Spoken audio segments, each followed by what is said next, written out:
రెడ్డి మరో సంచలన నిర్ణయం తీసుకున్నారు. రాష్ట్రం ప్రతి పౌరుడికి ఆరోగ్య భద్రత కల్పించాలనే లక్ష్యంగా ఆయన అడుగులు వేస్తున్నారు. సెప్టెంబర్ 17 నుంచి 10 రోజుల పాటు ప్రజా పాలనను నిర్వహించనున్నారు. ఈ కార్యక్రమంలో రేషన్ కార్డు, హెల్త్ కార్డుల కోసం వివరాలను సేకరించనున్నారు. పూర్తి హెల్త్ ప్రొఫైల్ తో రాష్ట్రంలో ప్రతి పౌరుడికి హెల్త్ కార్డులు అందించాలనేదే ప్రజాపాలన ఉద్దేశం. దీనికోసం క్షేత్రస్థాయిలో అధికారులను సన్నద్ధం చేయాలని సీఎం రేవంత్ రెడ్డి ఆదేశించారు.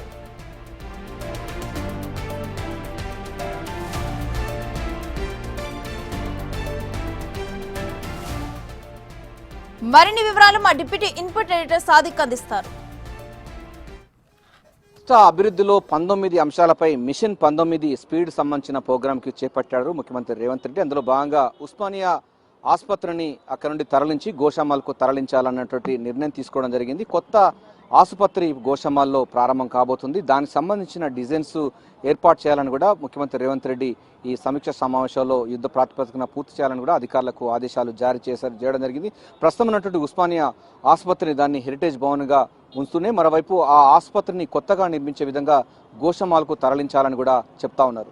గోషామాల్ దగ్గర కూడా మంచి ఆర్కిటెక్చర్తో ఈ నిర్మాణం చేపట్టాలని కూడా చెప్తున్నారు ముఖ్యమంత్రి రేవంత్ రెడ్డి. దీంతో పాటుగా రోడ్డు కనెక్టివిటీ ఉండాలి, ఎక్కడ కూడా ట్రాఫిక్ ఇబ్బందులు పడకుండా ఉండే విధంగా ప్లాన్ చేసుకోవాలని కూడా అధికారులకు ఆదేశాలు జారీ చేయడం జరిగింది. ప్రధానంగా 19 మిషన్ సంబంధించిన స్పీడ్ కార్యక్రమాల్లో ఉస్మానియా సంబంధించిన ఆసుపత్రి చాలా కీలకమైనటువంటి అంశంగా ఉండబోతుంది. ఎందుకంటే మనకు నడిబొడ్డులో ఉన్నటువంటి చాలా మంది రాష్ట్ర వ్యాప్తంగా వస్తున్నటువంటి రోగులకందరికీ కూడా సకల సౌకర్యాలు ఉండే విధంగా ఈ యొక్క ఉస్మానియా ఆసుపత్రిని నిర్మించాలని కూడా ప్రభుత్వం భావిస్తుంది. ఈ నేపథ్యంలోనే గోషామాల్ ప్రాంతంలో దీన్ని నిర్మించాలని కూడా నిర్ణయించడం జరిగింది. ప్రస్తుతం ఉన్నటువంటి గోషామాల్ దగ్గర ఉన్న పోలీస్ స్టేడియాన్ని కానీ పోలీస్ సంబంధించినటువంటి దాన్ని ఇతర ప్రాంతాల్లో దాన్ని తరలించాలి, దానికి సంబంధించిన భూ సేకరణ కూడా చేయాలని కూడా అధికారులకు ఆదేశాలు జారీ చేశారు. 17వ తారీఖు అంటే సెప్టెంబర్ 17వ తారీఖు నుంచి 10 రోజుల పాటు ప్రజా పరిపాలన కార్యక్రమం ఉండబోతుంది. ఇందులో రేషన్ కార్డులు, అదేవిధంగా మనకు హెల్త్ కార్డు సంబంధించిన విధానాలు కూడా పూర్తి స్థాయిలో కూడా చేయాలి.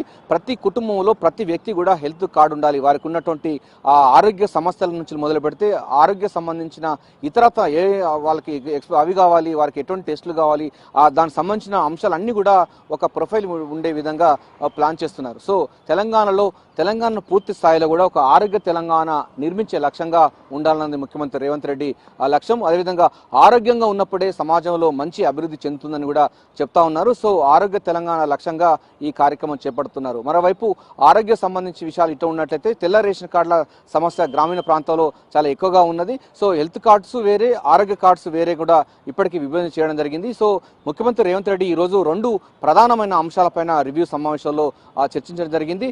మనకైతే ఉస్మానియా సంబంధించినటువంటి ఆసుపత్రిని గోషామాల్కు తరలించడం ఒకటి, గోషామాల్లో ఉన్నటువంటి పోలీసు సంబంధించినటువంటి ట్రైనింగ్ సెంటర్ కానీ ఇతర సంబంధించినటువంటి పోలీసు వ్యవహారాలకు సంబంధించినవి ఇతర ప్రాంతాలకు పంపించాలన్నది మరొకటి. అంతేకాకుండా ప్రస్తుతం ఉన్నటువంటి ఉస్మానియా సంబంధించిన ఆసుపత్రిని దాన్ని హెరిటేజ్ బిల్డింగ్ గా చేసి దాన్ని ఇంకా సర్వంగా సుందరంగా చేసి మనకు తెలంగాణలో ఒక అసెట్ గా ఉండే విధంగా, దాన్ని టూరిజం స్పాట్ గా ఉండే విధంగా తీర్చిదిద్దాలని ఇప్పటికే నిర్ణయించడం జరిగింది. ప్రస్తుతం అయితే ఉస్మానియా ఆసుపత్రి కొత్త నిర్మాణం చేయబోతున్నారు. అది గోషామాల్లో నిర్మితం కాబోతుంది. మంచి డిజైన్ ఉండాలి.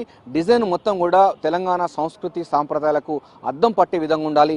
రోడ్డు కనెక్టివిటీ ఉండాలి. ట్రాఫిక్ ఇబ్బంది పడకుండా ఉండే విధంగా ఈ కొత్త సంబంధించిన డిజైన్ ఏర్పాటు చేయాలని కూడా ముఖ్యమంత్రి రేవంత్ రెడ్డి ఈ సమీక్షా సమావేశంలో మాట్లాడడం జరిగింది, ఆదేశాలు జారీ చేయడం జరిగింది. ప్రధానంగా స్పీడ్ అనేటువంటి 19 అంశాలపైన మిషన్ కార్యక్రమాలు కొనసాగుతున్న నేపథ్యంలో ఉస్మానియా సంబంధించినటువంటి జనరల్ హాస్పిటల్ అన్నది ప్రాముఖ్యత గలదని చెప్పవచ్చు. కెమెరా వినోద్తో కలిసి